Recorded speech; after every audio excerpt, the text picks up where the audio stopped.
E a gente fala agora sobre o dia 15 de junho, hoje, que é o Dia Mundial de Conscientização da Violência contra a Pessoa Idosa.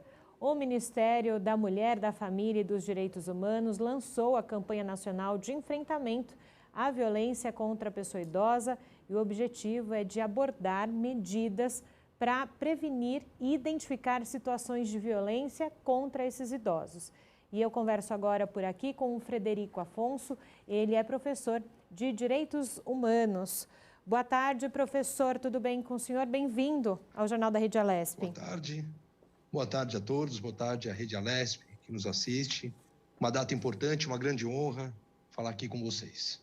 E justamente nós falamos, sobre o Ministério da Mulher, Família e Direitos Humanos e ouvimos agora, então, nessa entrevista que o Guga Mendonça fez com a ministra Damares, que vestia justamente o Disque 100 para essa denúncia com relação aos idosos. Doutor, o que me chama a atenção é esse dado que eu tenho aqui em mãos, As denúncias de violência contra idosos cresceram 81% durante a pandemia, mais de 87 mil denúncias.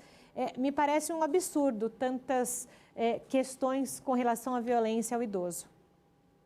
Você sabe, curiosamente, eu tive a oportunidade de estar aí presencialmente gravando na TV Alesp para falarmos de violência doméstica, nós focamos muitas vezes que a violência doméstica é apenas a violência contra a mulher. Isso é uma questão da Lei Maria da Penha. A violência doméstica, ela, num primeiro momento, é aquela que ocorre, por óbvio, dentro do ambiente doméstico. E assim como nós tivemos um aumento exponencial da violência doméstica contra as mulheres, nós também tivemos um aumento exponencial de violência doméstica contra os idosos, Lembrando, muitas vezes, que esse idoso é o carro-chefe financeiro daquela casa, A quantidade de famílias que são sustentadas tão somente pela renda do idoso é enorme, mas com a pandemia, aqueles que ficaram forçados a não poder sair, com o aumento da convivência intramuros, indoor, ela acabou propiciando, então, o aumento da violência doméstica contra as mulheres,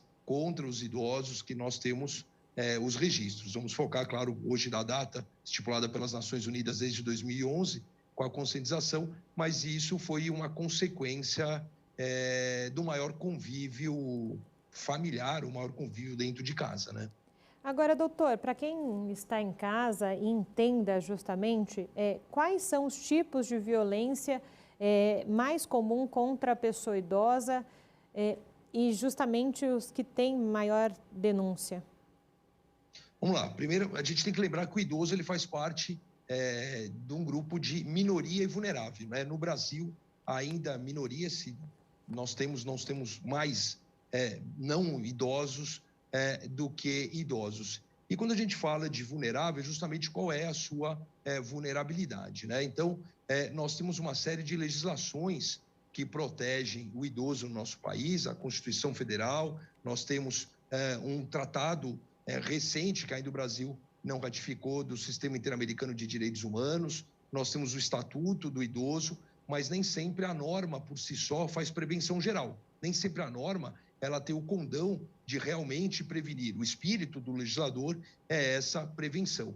Então, o que acontece? Nós temos uma enorme quantidade de maus-tratos, e aqui não é só o maus-tratos sob o aspecto físico, corporal, de agressão, há um maus-tratos da questão financeiro, por exemplo, de reter a aposentadoria ou o provento do idoso, de você não dar a guarida para ele de tratamento de saúde quando ele precisa, de você abandoná-lo em casa asilar, Então ele acaba tornando-se um estorvo ali para a família quer se livrar, insisto, muitas vezes quem paga o sustento daquela família é o próprio idoso.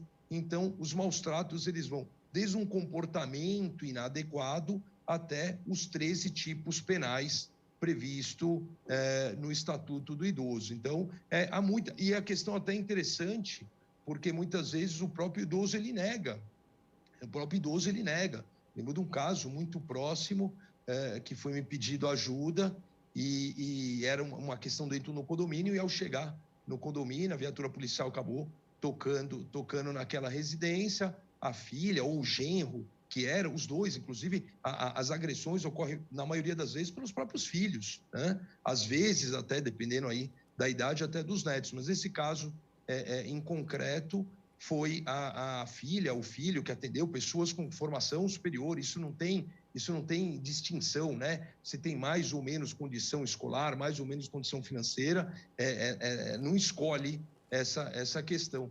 E quando a equipe policial chegou, a filha negou, falou que não, e ao chamá-lo, ele havia pedido ajuda, e ao chamá-lo para a porta da sua casa, não era um momento de denúncia em flagrante, era uma queixa que de família em família foi chegando, até que a equipe policial foi lá, pedido e tal, e ele falou, não, eu sou super bem tratado pelo meu genro, pela minha filha. Então, assim como a violência doméstica contra a mulher, nós temos uma subnotificação enorme. A quantidade de casos que efetivamente ocorre e não chega à consciência, não chega ao conhecimento aí das autoridades responsáveis pela apuração. E isso que o senhor salienta agora, essa mesma questão de violência contra a mulher, que às vezes, ou na maior parte das vezes para essas mulheres, é difícil, né, dar esse passo da denúncia, né? Para o idoso, me parece que é difícil dizer que efetivamente alguém da família está maltratando, ou, por exemplo, idosos que estão em casas de repouso, que passam por isso, não é, doutor? Como, então, ajudar esses idosos a entender que precisa denunciar? Não é normal alguém da família maltratar psicologicamente, até mesmo, né, a questão fisicamente.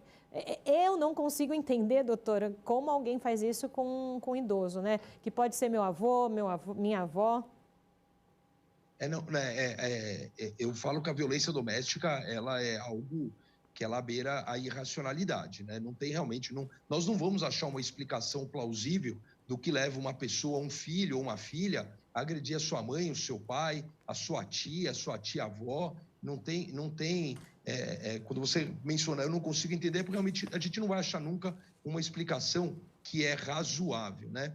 A dificuldade de denúncia não a dificuldade de acesso à denúncia, mas a dificuldade justamente de vergonha, né? Então, eu não vou cantar para o mundo que eu estou sendo agredido pelo meu filho, pela minha filha, pelo meu genro e tal. Então, assim, há sempre aquele cenário, aquela roupagem que não é a real. E a dificuldade, que eu sempre comento nas palestras, a viatura policial, se você não tem um grito de socorro, se você não tem um vizinho que consegue enxergar, se ele não comentou, a viatura ela passa na rua e ninguém vai saber que está acontecendo uma agressão, uns maus tratos ou algo, até mesmo um crime naquele momento, porque você não tem como enxergar, não tem como policiar o corredor das casas, né? Então você tem uma série de tipos penais. Você tem 3 telefones aqui que são de amplo conhecimento, 190, o telefone da Polícia Militar, você tem 181, Disque Denúncia, você tem o Disque 100, que bem frisou, a ministra Damares estava com a camiseta escancarando. São 3 telefones de emergência,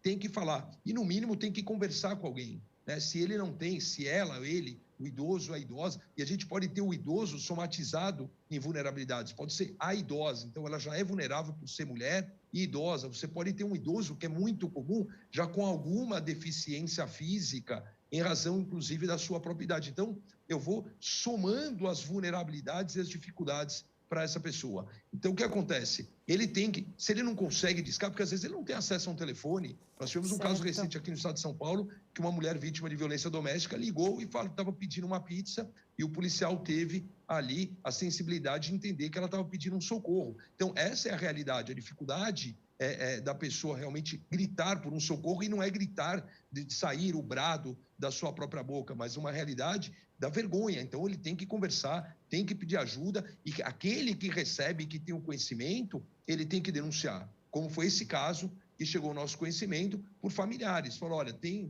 não conseguimos resolver, mas vai um alerta. Não teve uma questão de flagrante, mas mostrou-se para a família, que já era de conhecimento das autoridades policiais, que aquele senhor estava sendo vítima de agressão. Tem que falar, tem que superar o muro da vergonha, tem que escancarar, tem que comentar, tem que pedir ajuda, não tenha dúvida disso, né? E essa violência, ela é psicológica, ela é física, ela é financeira, ela é de abandono, né? Os tipos penais no Estatuto do Idoso, são, como eu falei, são 13 crimes, mas a gente tem que evitar chegar até o que a gente chama da última questão, que é o crime, né? Então, porque isso não começa muitas vezes com crime, se começa justamente com uma falta de educação, um comportamento inadequado e vai subindo o degrau justamente da falta de convivência harmônica até chegar num tipo penal. Tem que denunciar, tem que gritar, tem que ligar 190, tem que ligar 181. A pessoa pelo 181 diz que denúncia, ele não é obrigado a se identificar. Então, são denúncias com proteção de sigilo das informações ali do denunciante. Tem que denunciar, tem que superar a barreira. É surreal, em 2021, a gente ter agressão ainda contra idoso, contra idosa, aqueles que nos trouxeram ao mundo. Não vai encontrar nenhuma resposta plausível nesse sentido. Temos que parar de ter vergonha, temos que colocar, sim, a colher, temos que colocar o dedo alheio, temos que denunciar, não podemos tomar conhecimento desse tipo de informação e ficarmos silentes. Perfeito, doutor. Muito obrigada, viu, pela contribuição do senhor aqui ao Jornal da Rede Alesp. Bom trabalho por aí. Obrigado.